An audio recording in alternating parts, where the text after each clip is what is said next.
Welcome back to Counterpoint. I'm joined by Matthew Lau with the Aristotle Foundation, and we're examining the question, is Canada a systemically racist country? Very hot topic and definitely a loaded one, but here to help us wade through the analysis of the facts is Matthew Lau. So Matthew, just before the commercial break, we were talking about the racial groups that outperform the white Caucasian groups. Go ahead, you wanted to give us an example. Well, one of the interesting statistics that StatsCan put in their data is that on average, Canadian-born Filipino men earn 16% less than white men, but Filipino women earn 13% more than white women. And I think that's one of the interesting things that this shows is you can't simply look at disparities in outcomes and conclude that there is some unfair discrimination going on in society. So I said before, for example, that the Chinese population tends to earn more than the white population, or that the white population tends to earn more than the black population on average. Now, it would not make sense to say that that is all due to racial discrimination in society, because then how do you account for the fact that Filipino men earn more than white men, but Filipino women earn more than white women? Right.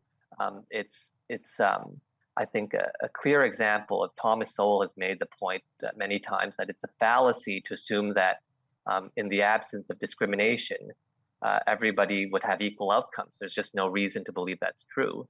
And I think it really underlines the point that discrimination in society is not a very good explanation of differences in outcomes.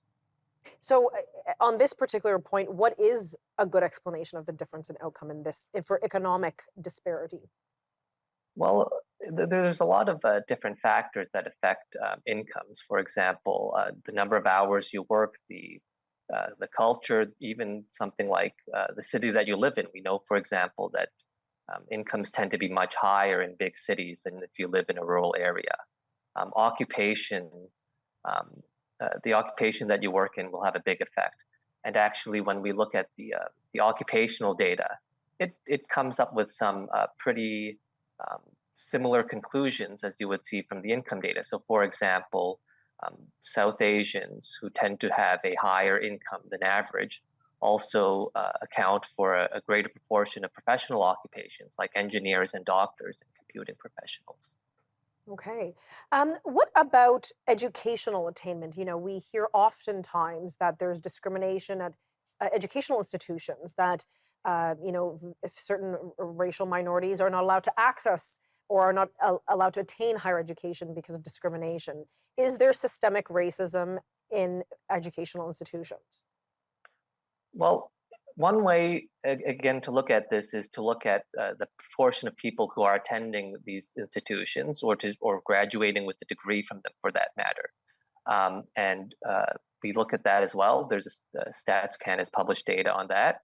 And if you look at the percentage of minority groups that have at least a bachelor's degree, many minority groups are well above the Canadian average. So, for example, the group that is most likely to have a bachelor's degree are Korean people from Korean backgrounds, followed by Chinese and South Asian and West Asian. And again, I think this really speaks to two things. First is if our institutions were very heavily filled with discrimination against minorities, we wouldn't expect to see, for example, Korean people with the highest proportion of bachelor's degrees.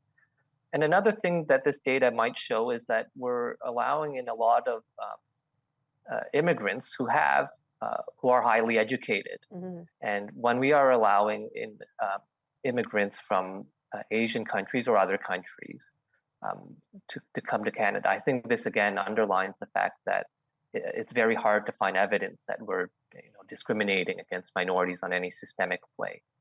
Okay. And then maybe this is more of a hot button issue south of the border, because I feel like there is just so much more going on in the United States and their academic institutions than in Canada. And we are very different than America. And I think that's important to remember. Anyhow, moving on. So we understand income disparities, the facts don't line up.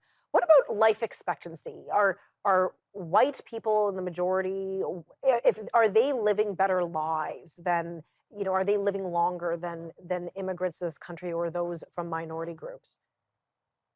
That data we didn't actually pull. Now, I would say though, you, one of the things with life expectancy it's the same with the income data as I just mentioned, is that you can't just look at the disparities and conclude that there's really any unfairness in society going on. Okay, Matt, I have to stop One you thing there. that We're going to come back in just a moment. Apologies.